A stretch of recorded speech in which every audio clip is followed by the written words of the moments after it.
Welcome to today's episode. Today marks episode 45 of the Mind Muse podcast, and it's a cause for celebration because the Mind Muse podcast has turned 1 year old. Not only that, but I'm celebrating the launch of my first new book called The Intuition-Led Business: Navigating Business in Uncharted Waters. It's now available on Amazon, Barnes & Noble, and more. Also through my website, intuitionledbusiness.com and christieturley.com. And what I wanted to do today is share the introduction and the first chapter with you today. It's an exciting time for me. This feels like the culmination of so much work over the last 20 years, as well as a new beginning, a new chapter, pun intended, in living more fully into my purpose and sharing my gifts in branding and marketing in a whole new way. And I'll tell you more about that later. First, though, I thought it would be interesting to share with you. This is episode 45. And a lot of times I feel like God, the universe, whatever you want to call it, it sends me messages through numbers. And it's similar to like if you look at the clock just at the right time and it's 11:11. It's kind of like that, okay? And when I had this idea to record this episode with me reading the chapters, I thought, that's interesting because my next number of my podcast is 45. And so numbers have symbolism. And when you add 4 and 5 together, you get 9. 9 is symbolic of the following: the limited and the limitless, experience and virtue, as well as completion. And, it makes sense. 1 through 9, 9 is the last number before the sequence starts again with 10, with the 1. And it also is symbolic of God and the universe. And I feel like that is especially interesting because this book feels, like I said, like the next chapter of fulfilling my purpose and the reason why I came here to Earth. So sit back, relax. If you're driving, that's okay too. You're going to have a great ride ahead of you. And let's go ahead and dive in. Okay. Dedicated to my cherished sweetheart, Jared, and our 2 miracle daughters. Albert Einstein said, "The intuitive mind is a sacred gift, and the rational mind is a faithful servant. We have created a society that honors the servant and has forgotten the gift." Introduction: The Road Not Taken. If this book has made it into your hands, you are at a crossroads. You have a magnificent choice to make: to continue working as you have in the past, or to upgrade your business and life into something far more glorious than you can imagine. Your decision is to keep moving on your path by default, or to create your new path, your path of destiny. My purpose for this book is to create an easy to understand process for opening up one's intuition in the shortest amount of time possible, so that entrepreneurs who really want to make a bold impact in the world can do that and fast. I have done a great amount of research while diving into this topic of opening up my intuition and honing my spiritual senses in the last few years. It hasn't been easy to learn. That is why I desire to make it easier for you. I know that there's nothing else I could have studied that would have been as important in helping my own business grow and my clients' businesses grow. Intuition is that secret weapon that propels business success even faster than one can imagine. If you've been in a dark place in your life or business, feeling chained or defeated in your business, and sensing that things are no longer working the way they used to, that is the universe giving you a wake-up call. Life's journeys can bring us to new and uncharted waters, and they can also leave us treading water. Learning to tap into your intuition and strengthening it as you would a muscle is the prescription. The answers you're seeking are found in the stillness. By seeing the unseen, exploring what's beneath the surface, and noticing what is not there.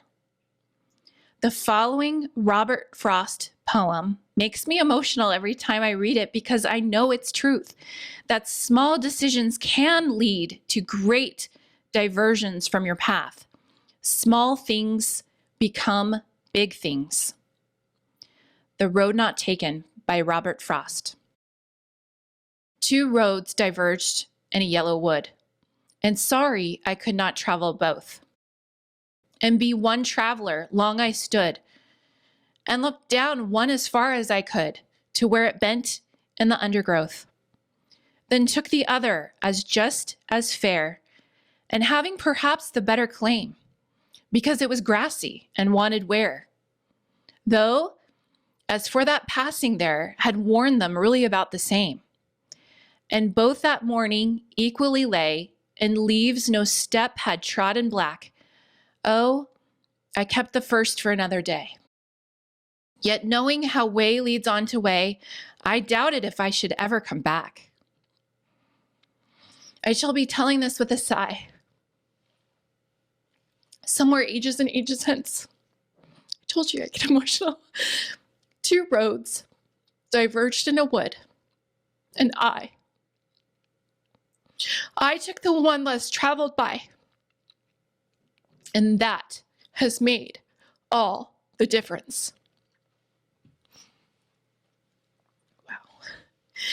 Frost stands at the fork in the road and reflects on what he desires. When we're so busy doing and achieving, we tend to forget and see if what we're headed toward what we truly desire. We can be lured by shiny objects that seem to carry promise for our future, but really lack meaning and lead to dead ends of wasted time.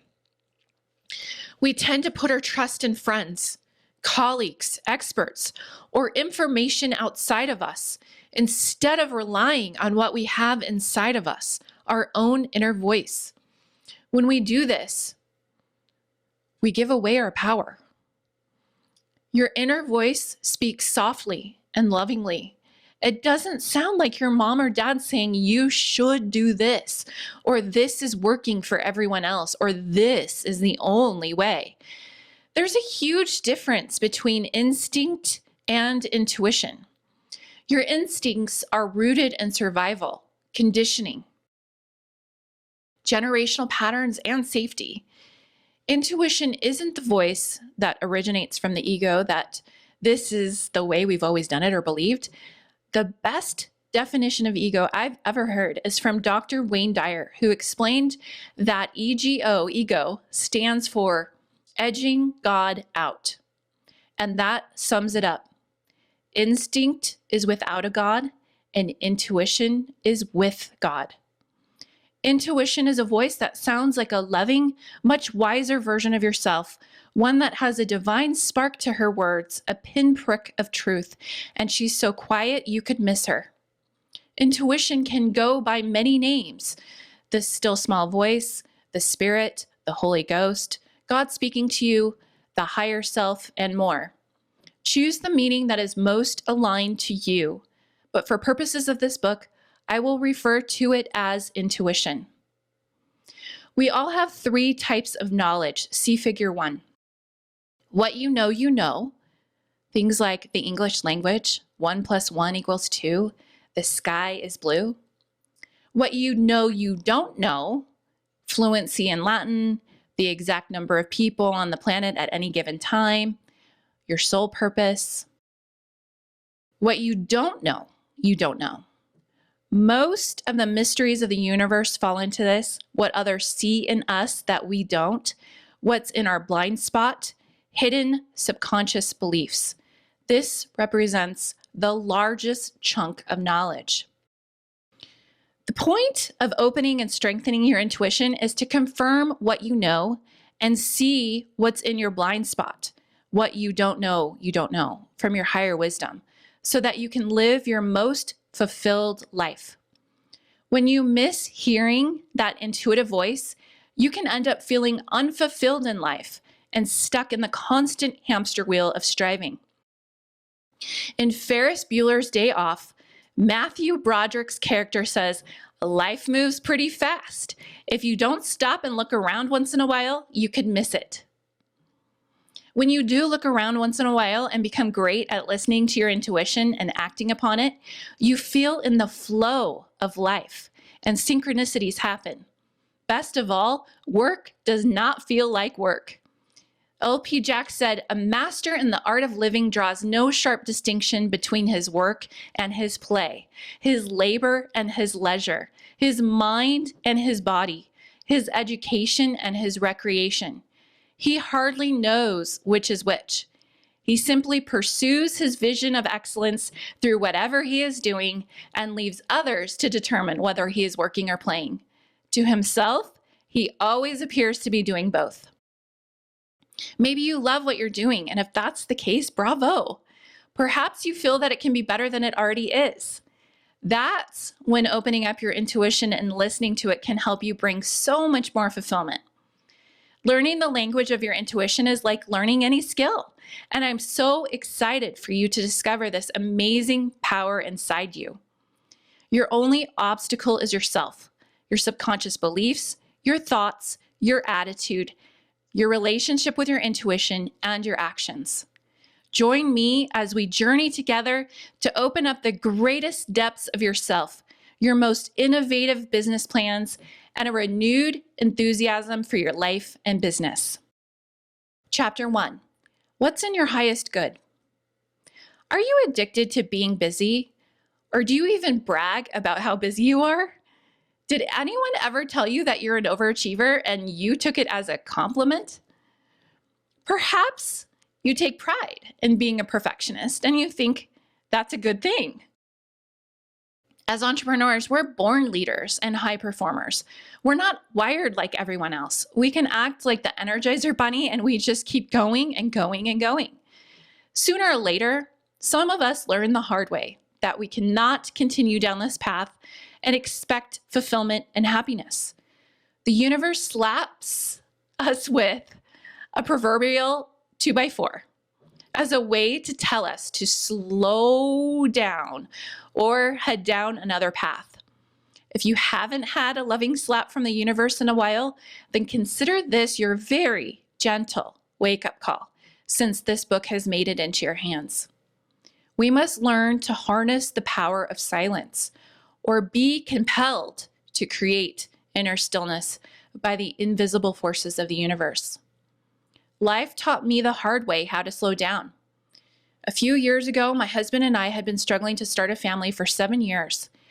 We experienced a major emotional roller coaster of ups and downs. We tried everything from Western and Eastern medicine, acupuncture, naturopaths, IV therapy, endocrinologists, fertility specialists, except the one thing that would ultimately be the success. Through fervent prayer and a lot of willful resistance, we finally decided to invest in a very invasive procedure. I experienced a roller coaster of physical symptoms, and my husband and I felt alternating emotions of excitement and disappointment. After 7 years and all the financial investment, I didn't get pregnant and our hearts were broken. It felt like death, the end of a family line and the end of hope for the future. To make matters worse, the doctor told me it was my fault because I was so stressed.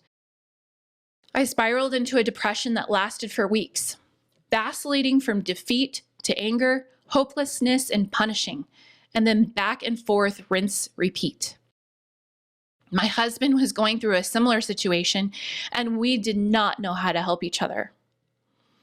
I later learned that the stress created from going through infertility was, according to the psychological and medical professions, equal to the stress intensity experienced by cancer patients. That really surprised me. When I discovered this, I finally allowed myself compassion. I gave myself time to heal, to reflect, and to discover the power of silence. One day, still reeling from the sense of defeat and loss, I followed a hunch, which turned out to be my intuition, guiding me to the ideal doctor with a highly advanced and unconventional approach to infertility. Shortly after that, our first daughter was born. She was a miracle born from the power of intuition. We named her Grace because on the other side of chaos, on the other side of struggle, exists a very sweet victory and lesson that can enrich our lives if we let it. As Napoleon Hill describes, every adversity, every failure, every heartache carries with it the seed of an equal or greater benefit. How most entrepreneurs operate. Most entrepreneurs are doing business using only 2 eyes instead of 4 eyes. When we magnify our vision by putting on new eyeglass frames, we see our business in a new way. Figure 2 represents how most entrepreneurs do business only using the 2 eyes, or the 2 letter eyes. See what I did there? Identity. Driven by the entrepreneur's background, the team, and the brand identity. Influence. Achieved with an attractive brand identity, persuasive brand positioning, and proper promotion. In figure 2, identity is at the foundation of the mountain, and influence is at the peak of the mountain.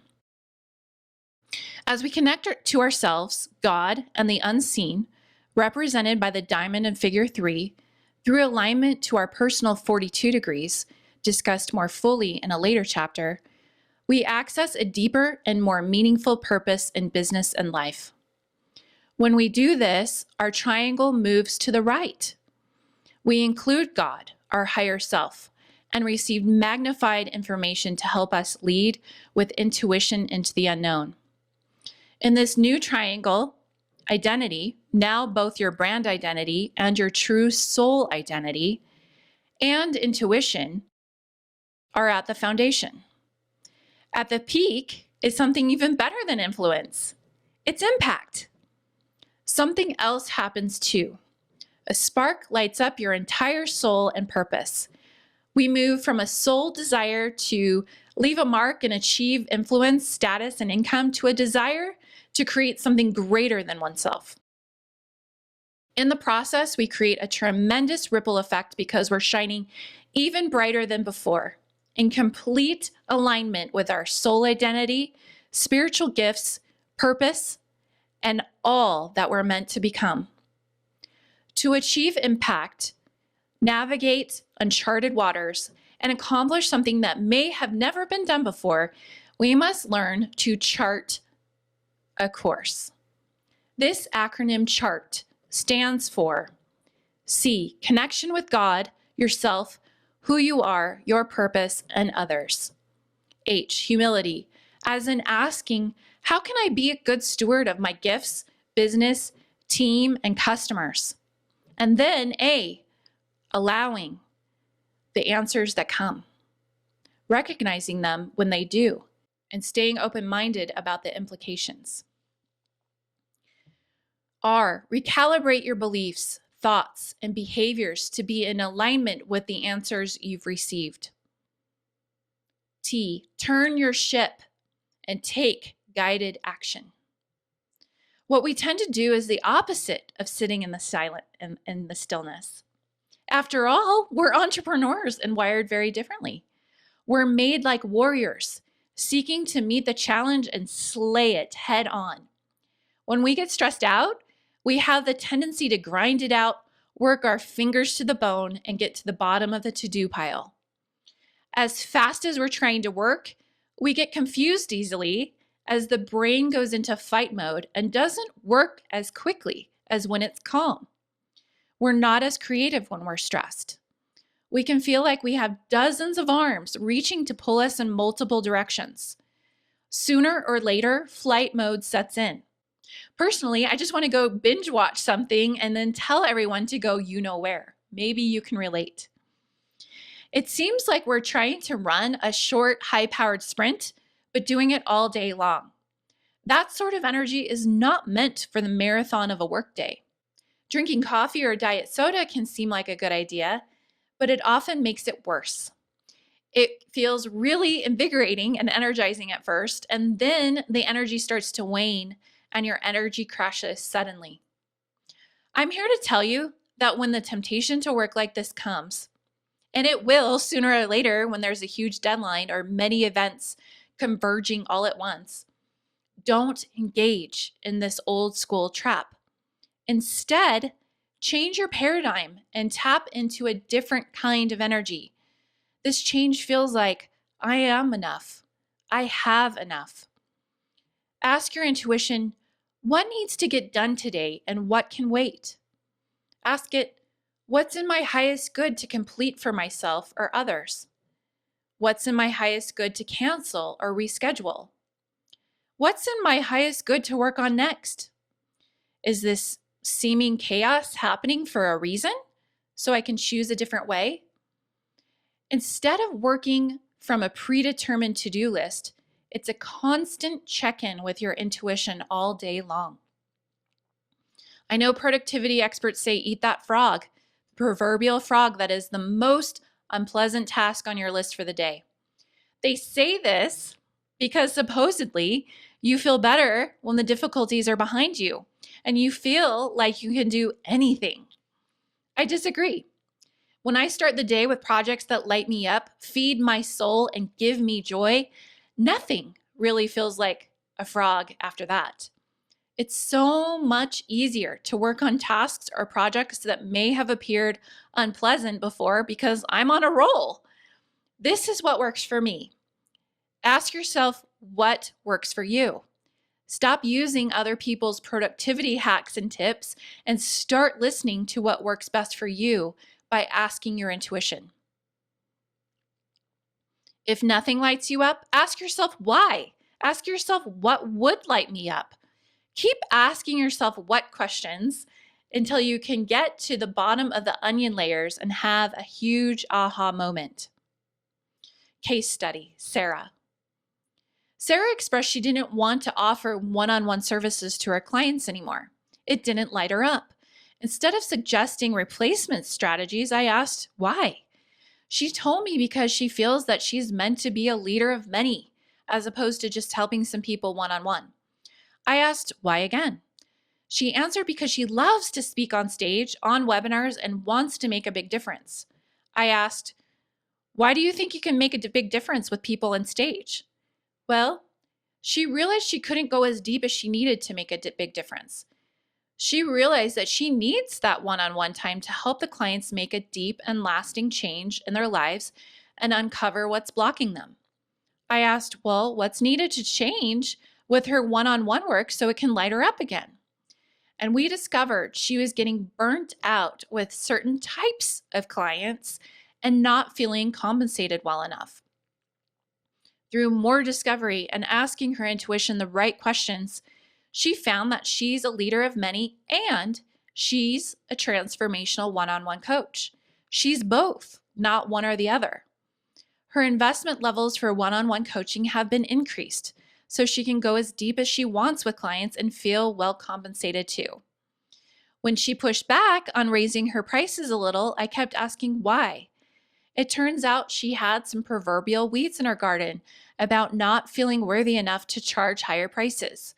She now uses her work to spread her message to a wider group and to help her identify the cream of the crop ideal clients for her one-on-one work. She loves helping people with businesses, as I do. And if she can help them transform, the business owner or the entrepreneur has a significant ripple effect going out into the world, transforming the lives of their family, their team, and their customers. She's making a huge change in the world, even when she's working one-on-one with someone, because they are leaders that touch hundreds of thousands of lives. Sometimes it isn't the big moves that change the world. It can be the simple adjustments that can make a huge impact. End chapter. So if you'd like to receive this introduction and first chapter in PDF, I invite you to go to my website, theintuitionledbusiness.com. And I also invite you to buy this book, buy the paperback, buy the Kindle, soon to be on Audible. And I hope that it changes your life. This information has definitely changed my life. And how I started the beginning of this episode, looking for a breakthrough, you're one idea away from $1 million and making a bold impact. Do you realize what creates those ideas? It's you, and it's your connection with your higher power. They don't just happen by happenstance. They happen when you apply this information with intention. So that is my hope. That is my prayer. And we'll see you next time. Be sure to like, comment, and share this video and hit the subscribe button. I invite you to open up your intuition and make it your new secret weapon in business by ordering my book, The Intuition Led Business, at intuitionledbusiness.com. I am Christie Turley, and I thank you.